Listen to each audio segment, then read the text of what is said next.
Livre du Deutéronome. Moïse disait au peuple d'Israël : Aujourd'hui le Seigneur ton Dieu te commande de mettre en pratique ses décrets et ses ordonnances. Tu veilleras à les pratiquer de tout ton cœur et de toute ton âme. Aujourd'hui, tu as obtenu du Seigneur cette déclaration. Lui sera ton Dieu. Toi, tu suivras ses chemins. Tu garderas ses décrets, ses commandements et ses ordonnances. Tu écouteras sa voix. Aujourd'hui, le Seigneur a obtenu de toi cette déclaration. Tu seras son peuple, son domaine particulier. Comme il te l'a dit, tu devras garder tous ses commandements. Il te fera dépasser en prestige, renommée et gloire toutes les nations qu'il a faites. Et tu seras un peuple consacré au Seigneur ton Dieu, comme il l'a dit.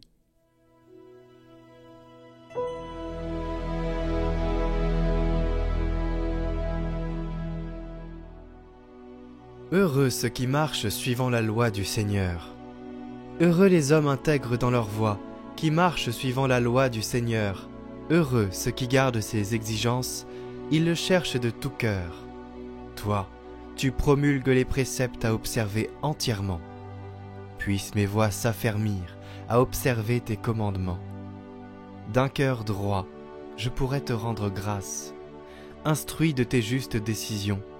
Tes commandements, je les observe. Ne m'abandonne pas entièrement.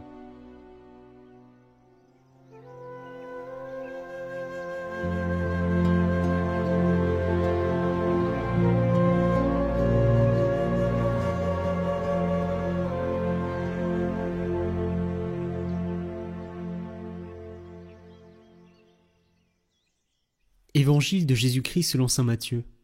En ce temps-là, Jésus disait à ses disciples : Vous avez appris qu'il a été dit : Tu aimeras ton prochain et tu haïras ton ennemi. Eh bien moi je vous dis, aimez vos ennemis et priez pour ceux qui vous persécutent, afin d'être vraiment les fils de votre Père qui est aux cieux.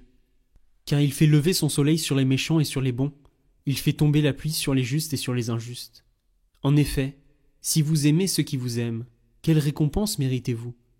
Les publicains eux-mêmes n'en font-ils pas autant ? Et si vous ne saluez que vos frères, que faites-vous d'extraordinaire ? Les païens eux-mêmes n'en font-ils pas autant ? Vous donc, vous serez parfaits, comme votre Père céleste est parfait.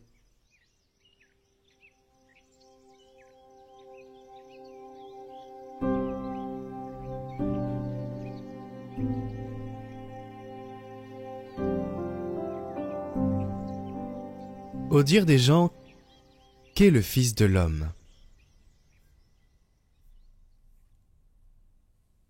C'est une question que nous pouvons nous poser nous aussi. Que disent les gens de Jésus ? Généralement de bonnes choses. Beaucoup le voient comme un grand maître, comme une personne spéciale, bonne, juste, cohérente, courageuse. Mais cela suffit-il pour comprendre qui il est ? Et surtout, cela suffit-il à Jésus ? Eh bien, il semble que non. S'il n'était qu'un personnage du passé, comme l'étaient pour les gens de l'époque les personnes mentionnées dans l'Évangile, Jean-Baptiste, Moïse, Élie et les grands prophètes, il ne serait qu'un beau souvenir d'une époque révolue. Et cela ne convient pas à Jésus. C'est pourquoi, immédiatement après, le Seigneur pose aux disciples la question décisive.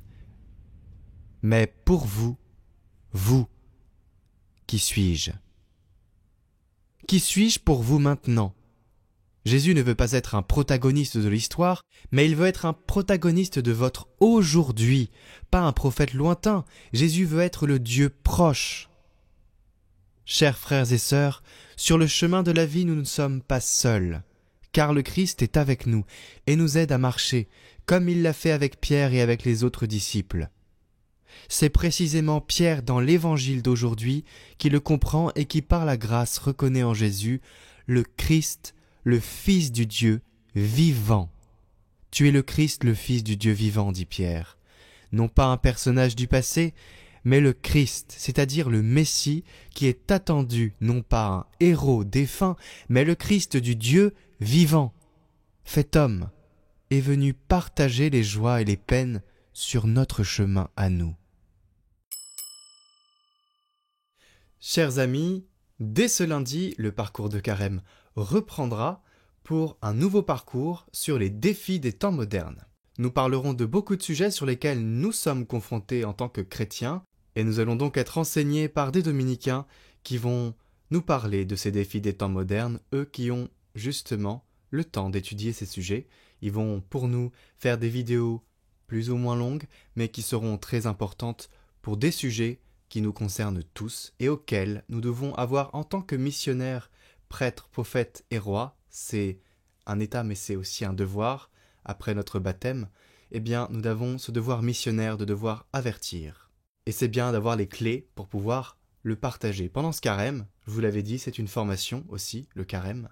Eh bien, je vous propose cette petite formation. Alors soyez nombreux lundi et partagez en masse, parce que c'est des sujets qui nous demandent beaucoup d'attention et c'est des questions de société qui détermineront l'avenir. À très bientôt.